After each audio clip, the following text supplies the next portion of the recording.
Welcome to the Rugby League Bunker, the show where we review the big issues around the game. My name's Clint, thanks for joining us. So let's get this thing on.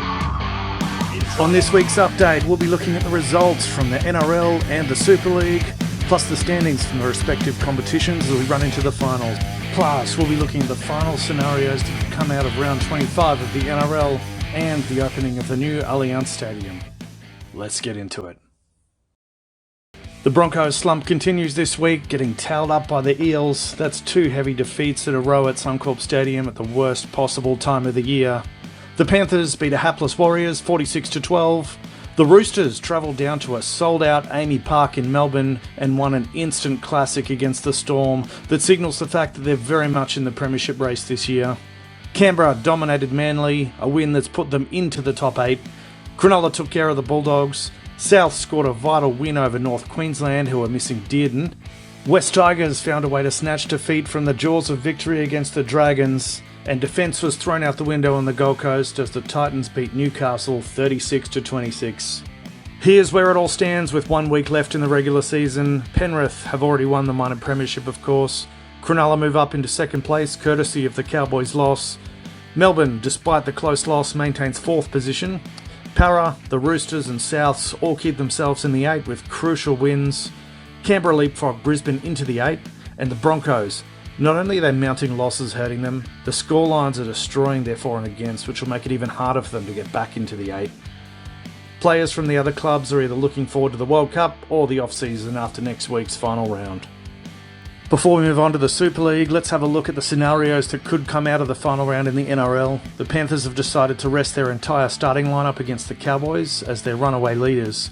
If the Sharks beat Newcastle, as you'd expect they would, they'll finish second. If they lose, they can possibly slip to third. The Cowboys are hot on their heels and are expected to beat a second-string Panthers side. If they win and the Sharks lose, they can finish second. If they lose, they can fall as low as fifth. Fourth place Melbourne face fifth place Parramatta. Let's break this one down. The winning side can jump into third if the Cowboys lose. If the Cowboys win, this is a straight shootout for fourth spot, which is crucial considering no team have ever won the premiership from outside the top 4 since the NRL introduced the top 8 final system. The losing side can slip as low as 6 depending on results below them. The 6th place Roosters face 7th place Rabbitohs. It's the oldest rivalry in the game. It's the opening night of the new Allianz Stadium. Geez, you couldn't script this stuff any better if you tried. The winning side has a chance of jumping up into 5th. They have a better chance if Parramatta lose to Melbourne because they both have a stronger for and against than the Eels and a weaker for and against than the Storm.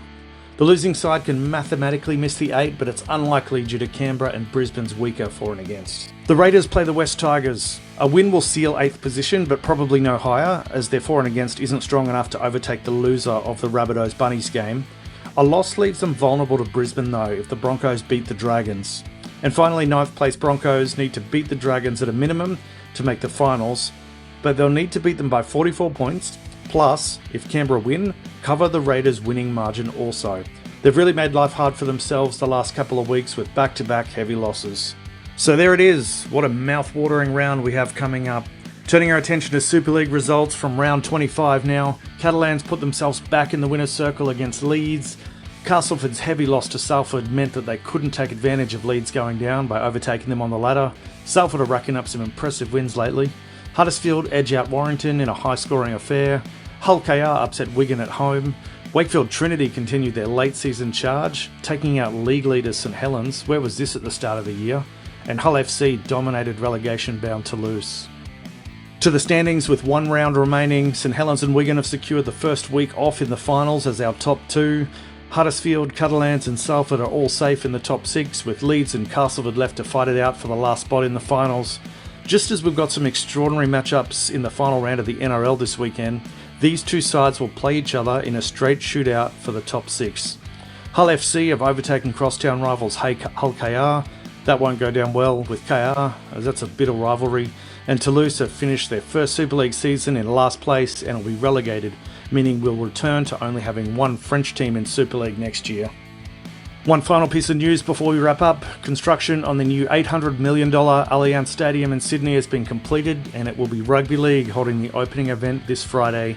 The night will kick off with the Sydney Roosters versus St George Illawarra Dragons NRLW match, followed by the crucial Sydney Roosters versus South Sydney Rabbitohs grudge match. The 45,000 seat stadium is sold out for the event and should be great to watch. And that's us updated for the week. If you enjoyed the content, please like the video, share it, leave your comments down below, and consider subscribing to the channel. It helps us out greatly and is much appreciated. See you next week.